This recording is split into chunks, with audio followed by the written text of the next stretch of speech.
मित्रों, राधे राधे। आपके अपने YouTube channel inspired for you पर आज की इस मोहिनी एकादशी व्रत कथा में आपका हार्दिक स्वागत है। मित्रों, आज हम आपको मोहिनी एकादशी व्रत क्यों रखा जाता है और इस व्रत को रखने से क्या होता है, सारा कुछ एक कहानी के माध्यम से बताने जा रही हूँ। मित्रों, प्रिय दर्शकों, यदि आप चैनल पर पहली बार है तो चैनल को सब्सक्राइब कर ले ताकि आने वाला अगला नोटिफिकेशन सबसे पहले आपको प्राप्त हो सके।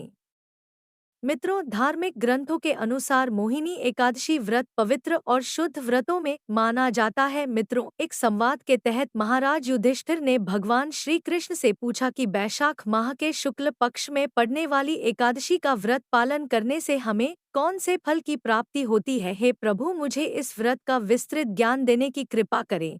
तभी भगवान श्री कृष्ण बोले कि बैशाख मास के शुक्ल पक्ष में पड़ने वाली 11 को मोहिनी एकादशी के नाम से जाना जाता है। जो इस मोहिनी एकादशी व्रत को विधिपूर्वक व्रत या उपवास रखते हैं, उनके परिवार के सारे कष्ट, समस्त दुख और संकट दूर हो जाते हैं। उनके परिवार के सदस्यों को पापों से मुक्ति मिलती है और सभी लोगों को धन की प्राप्ति होती है। भगवान विष्णु की कृपा उनके ऊपर सदैव बनी रहती है और इस प्रकार वे सभी अपना सुखी जीवन व्यतीत करने लगते हैं। मित्रों, बहुत पुराने समय की बात है। सरस्वती नदी के पास एक भद्रावती नगर बसा हुआ था। उस भद्रावती नगर में धृतिमान नाम का एक राजा राज करता था। राजा धृतिमान के समय में एक वैष्णव धनपाल रहता था। धनपाल बहुत ही धार्मिक प्रवृत्ति वाला था। वह भगवान विष्णु की प्रतिदिन पूजा साधना में अपना सुबह और शाम का समय पूरे से लगाता था। इसीलिए उस नगर के लोग उसे श्री हरि विष्णु का भक्त कहते थे। धनपाल दान पुण्य के कार्यों हमेशा व्यस्त रहता था। उसने अपने नगर में ही नहीं बल्कि आसपास के नगरों में भी जगह जगह मार्गों पर पानी की व्यवस्थाएं करने के साथ ही नगरों में भी प्याऊ खुलवाए। नगरों में जाने के लिए सुविधाजनक रास्तों का निर्माण, रास्तों के किनारे पेड़ पौधे लगवाना, नगरों में ठहरने एवं कार्यक्रमों के आयोजन हेतु धर्मशालाओं का निर्माण जैसे महत्वपूर्ण कार्य किए थे।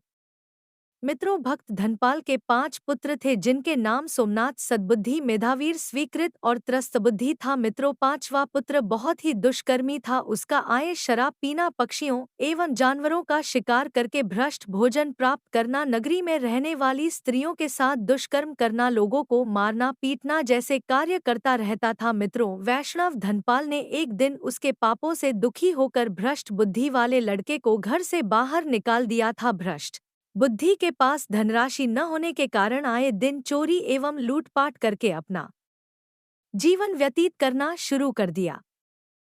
एक दिन भ्रष्ट बुद्धि चोरी करने निकला परंतु उसे सफलता नहीं मिली, जिसके कारण पूरे दिन भूखा रहा और खाने पीने की तलाश में जंगलों में बने एक आश्रम में पहुंचा। उस आश्रम में एक महान ऋषि रहते थे परंतु उस दिन ऋषि सरस्वती नदी के घाट पर स्नान करने के लिए गए थे। उस दिन मित्रों वैशाख महीने के 11 थी। मित्रों, भ्रष्ट बुद्धि आश्रम से वापस लौटने को हुआ। उसी दौरान ऋषि महाराज स्नान करके आश्रम पहुंचे तो भ्रष्ट बुद्धि से ऋषि जी का स्पर्श हो गया। मित्रों, ऐसा लगा जैसे कि ऋषि जी का भ्रष्ट बुद्धि से स्पर्श होना एक जीवन दान बन गया हो। अर्थात भ्रष्ट बुद्धि का दुष्कर्मी दिमाग एक चमत्कार की तरह सद्बुद्धि में बदल गया। सद्बुद्धि आते ही भ्रष्ट बुद्धि ऋषि महाराज के चरणों को स्पर्श किया और बोला, हे महाराज, मुझे बचा लो। मैंने अपने जीवन में बहुत सारे दुष्कर्म और पाप किए हैं। हे ऋषि महाराज, मुझे मेरे कृत्यों के क्षमा प्रार्थी हेतु कोई उपाय बता दीजिए जिससे मैं अपना नया जीवन आरंभ कर सकूं। मित्रों, ऋषि महाराज भ्रष्ट बुद्धि के वचन सुनकर दया प्रकट करते हुए कहा कि यदि तुम बैशाख माह के शुक्ल पक्ष में पड़ने वाली मोहिनी एकादशी का विधि विधान से व्रत रखोगे तो तुम्हारे सभी पापों का नाश हो जाएगा।